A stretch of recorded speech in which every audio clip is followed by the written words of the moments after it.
नमस्कार, नेटवर्क 18 की बड़ी मुहिम बटन दबाओ देश बनाओ में आप सबका स्वागत है। आज हम बात करेंगे कि बटन दबाने और देश बनाने में क्या कनेक्शन है और क्यों ये इतनी महत्वपूर्ण चीज़ है और क्यों आपको ये करना चाहिए। 1947 में जब भारत आज़ाद हुआ तब हम दुनिया की सबसे बड़ी प्रजातंत्र थे। 1951-52 में जब पहले इलेक्शंस की तैयारी हो रही थी उस वक्त हम दुनिया के सबसे बड़े प्रजातंत्र थे। 2019 में हम दुनिया के सबसे बड़े प्रजातंत्र हैं, लेकिन आज भी 30 करोड़ ऐसे लोग हैं जो अपनी वोट नहीं डालते।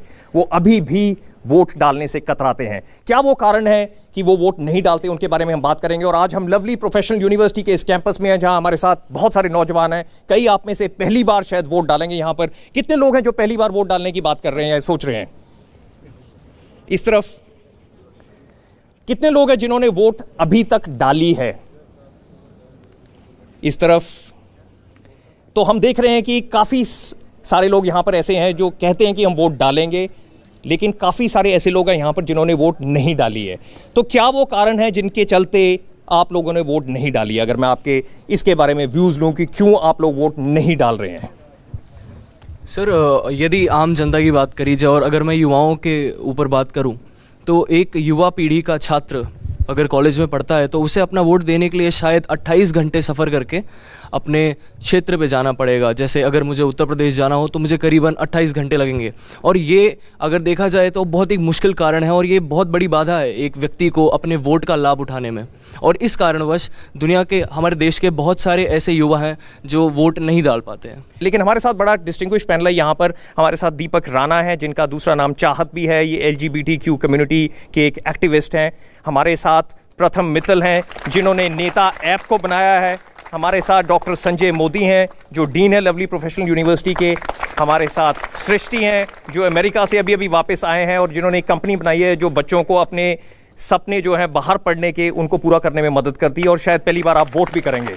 तो हम अगर एक बार आपसे ही शुरू करें सृष्टि, कि क्या कारण आप देखते हैं कि जो नौजवान हैं वो वोट करने से कतराते हैं, वो बटन नहीं दबाते, देश नहीं बनाते, क्यों कतराते हैं वो?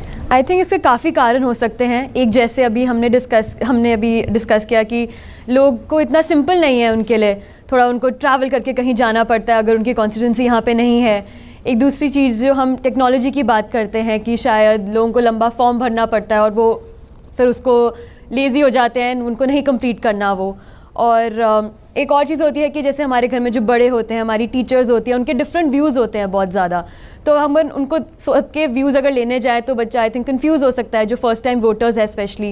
एंड शायद जो वो कन्विंस ना भी हों फिर भी वो किसी गलत आदमी के लिए ना वोट कर दें, तो शायद वो नहीं भी वोट करते इस रीज़न से। डॉक्टर संजय मोदी, आप कैसे देखते हैं इस सारी सिचुएशन को? जब पढ़ा लिखा नौजवान आगे नहीं आ रहा तो ऐसे ही होगा। लेकिन अब बड़ी अच्छी चीज़ हमें देखने में जो आ रही है, अभी IIT के कुछ ग्रेजुएट्स ने अपनी एक पार्टी बनाई है और they are trying to contest elections. So solution तो यही है कि किसी न किसी को तालाब में उतरना पड़ेगा, छलांग लगानी पड़ेगी ताकि सोल्यूशन निकल पाए। ये घर बैठकर सिर्फ ये कह के कि हमें समझ नहीं आती, हमारी वोट का कोई मतलब नहीं है, इससे कोई फ़र्क नहीं पड़ेगा, ये तो बिल्कुल एक मायूसियत की बात है और ये किसी बात का सलूशन नहीं है।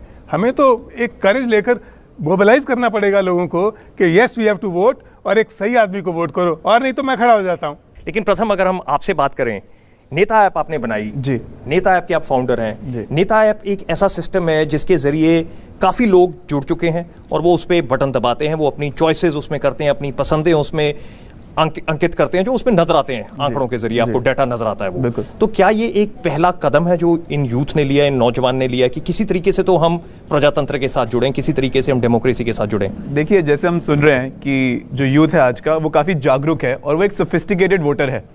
वो जाति या वादों के आधार पर वोट नहीं करना चाहता, वो हार्ड डेटा के आधार पर वोट करना चाहता है। वो देखना चाहता है कि जिस नेता के लिए मैं वोट कर रहा हूँ उसने क्या काम किया है, क्या काम नहीं किया है, उसके कितने क्रिमिनल केसेस पेंडिंग हैं, कितने नहीं हैं, वो उसकी क्या एज है, क्या मैं उससे रिलेट कर सकता हूँ कि नहीं कर सकता हूँ, ना कि उसकी जाति क्या है या उसका रिलीजन क्या है। तो जो ये सारा डेटा है कि नेता ने कितना काम किया, कब किया, कैसे किया, वो सारा का सारा जो काला चिट्ठा है वो सारा नेता ऐप पे आपको मिल सकता है, किसी भी नेता का। तो हमारा मुहिम ये है कि वोट देने से पहले आप नेता की रेटिंग और नेता का रिकॉर्ड ज़रूर देखें। तो ये जो चीज़ है वो नेता ऐप प्रोवाइड करती है। कहते हैं भारत जो है वो आंकड़ों का देश है, इतने बड़े बड़े आंकड़े हैं यहाँ पर, और जो हमारा इलेक्शन कमीशन है, जो हमारा निर्वाचन आयोग है, जिस तरीके की मुशक्कत वो करते हैं कि आपकी हर वोट की कीमत हो। 10,50,000 आपके पोलिंग बूथ हैं, लगभग 40 लाख के करीब सिक्योरिटी पर्सनल और जो स्टाफ है वो डिप्लॉय किया जाएगा, और इससे भी ज्यादा हो सकता है वो। और जो हमारा स्टाफ ही डिप्लॉय होता है इलेक्शंस में, वो कई देशों की जनसंख्या से ज्यादा है। इतनी बड़ी एक मुहिम होती है, आपकी हर वोट की कीमत है। और अरुणाचल प्रदेश में जैसा हम बता रहे थे कि एक वोट के लिए 6 इलेक्शन कर्मी 2 दिन चलकर गए ताकि वो एक औरत जो है वो अपनी वोट डाल सके। उस वोट की वो कीमत है, तो क्यों नहीं आप उस वोट की कीमत को समझ पाते?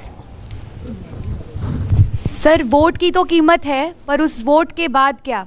जब रिजल्ट की बात होती है, जब परिणाम की बात होती है, तो वहाँ पे चीज़ें बहुत ही ज़्यादा डगमगा जाती हैं। तो जब ऐसा कुछ लोग देखते हैं, यूथ देखता है, तो वो ये सोचता है कि इस वोट से क्या होगा।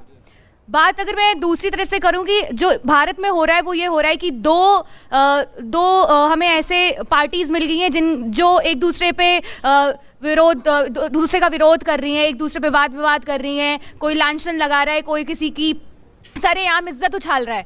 तो ये सब देख करके यूथ ये सोचता है, जो आज का युवा पीढ़ी है वो ये सोचता है कि ये तो एक बॉलीवुड ड्रामा चल रहा है, इसमें क्यों पढ़ना। मेरे हिसाब से जैसा कि अभी हमारे पैनल में बैठे हुए एक छात्र ने कहा, हमें जो हमारे नेता हैं उन्हें ये करना चाहिए कि वादे जो करते हैं, जो निर्वाचन से पहले वो जो वादे करते हैं उन पे ध्यान दें, ना कि सिर्फ और सिर्फ ये वादों का पुल बनाए जिनका कोई अस्तित्व नहीं होता।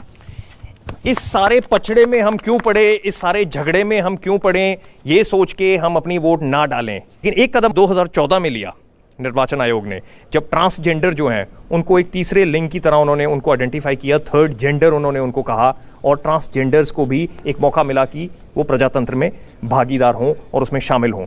लेकिन फिर भी आज की डेट में अगर आप देखें तो 4,90,000 के करीब ट्रांसजेंडर हैं, लेकिन जो वोटर्स के तौर पे रजिस्टर्ड हैं वो सिर्फ 40,000 हैं। 90% अभी भी रजिस्टर्ड नहीं है, वोट नहीं डालना चाहते। क्या आप अभी भी समझते हैं कि आप प्रजातंत्र का हिस्सा नहीं बन सकते? अगर जो वोटिंग का हिस्सा बने वो भी वोटिंग क्यों नहीं करने जा रहे, उसका सबसे बड़ा रीज़न ये है कि सोसाइटी से उनको एक्सेप्टेंस आज तक भी नहीं मिली, जो पहले भी नहीं मिली थी। 2014 में इम्प्लीमेंटेशन होने के बाद भी काफ़ी जगह पे काम करना अभी भी बाकी है। अगर आज भी वो वोटिंग करने किसी पोलिंग बूथ पे जाता है तो उसको देखकर जो पोलिंग बूथ वाला सामने वो जो इलेक्शन जो भी वो मशीन के आगे बैठे होते हैं, जो यहाँ पे इलेक्शन ऑफिसर बैठे होते हैं या कोई भी बैठा होता है, जो पोलिंग एजेंट बैठा होता है, तो वो उसको देख के घूरता है कि कौन आ गया है, ये आदमी है या औरत है, ये चीज़ क्या है। तो मतलब उनकी ये सामने देख उसका जो नज़रिया है, तो कहीं वो छोड़ देता है कि क्यों क्या करनी है वोट जाके। मैं अगर मुझे सेल्फ रिस्पेक्ट ही नहीं मिलनी तो अगर मेरी सेल्फ रिस्पेक्ट नहीं है तो मेरी वोटिंग भी कोई अहमियत नहीं है। आई थिंक अगर तो ये सबसे बड़ा रीज़न है कि वो आज भी प्रजातंत्र का हिस्सा होकर भी हिस्सा नहीं है। मैं यहाँ जानना चाहूँगा आप में से कौन है जो अभी वोट करने वाले हैं, इस बार जो पहली बार वोट करने वाले हैं? पहली बार आप वोट करने वाले हो, तो मैं आपसे पूछना चाहूँगा किन उम्मीदों के साथ आप जाने वाले हैं वोट करने के लिए? सर, सबसे पहली बात, मेरे बहुत सारे दोस्तों ने ये बोला कि वोट का क्या मायने है, हमारे एक वोट का क्या मायने है। बहुत बार ऐसा देखा गया है कि एक वोट ने सरकार बनाई भी है, सरकार गिराई भी है। तो हमारा एक वोट कोई सरकार बना भी सकता है, कोई सरकार गिरा भी सकता है। और जैसे टेक्नोलॉजी की बात चल रही है कि वोटिंग में जैसे मैं भी बिहार से हूँ, पटना से हूँ, तो मैं वहाँ पे वोट करने के लिए जा नहीं सकता। बट इलेक्शन कमीशन ने एक नया पॉलिसी लाया एनआरआईज के लिए कि एनआरआईज अब अपने कंट्री में ही बैठ के अब इंडिया में जिस भी स्टेट में वो वहाँ पे वोट डाल सकते हैं। तो इलेक्शन कमीशन ने ये शुरुआत की है, तो हमें भी इलेक्शन कमीशन और गवर्नमेंट का साथ देना चाहिए इस चीज़ में, और हमें भी आगे बढ़ना चाहिए। नो मैटर हमारे वोट से वो गवर्नमेंट बने ना बने, बट अगर जैसे फॉर एग्जाम्पल हमने वोट दिया और वो गवर्नमेंट नहीं बन पाई, तो नेक्स्ट बार उनको ये तो लगेगा जो इतना वोट मुझे नहीं मिला था, जिसके कारण मैं खुद को इम्प्रूव कर सकूं। तो वोट देना बहुत ज़रूरी है एक डेमोक्रेटिक इंडिया जैसे कंट्री में। बिल्कुल, वोट देना बहुत ज़रूरी है। मैं एक कमेंट दूसरी साइड से भी लूँगा, जो पहली बार कोई वोट डालने जा रहे हैं इस बार, यहाँ से पहली बार जो वोट डालेंगे, अच्छा ये बताइए। सर मेरा मानना यह है कि किसी भी चीज़ को चलाने के लिए दो चीज़ चाहिए होती है, एक रिस्पॉन्सिबिलिटी और एक अथॉरिटी।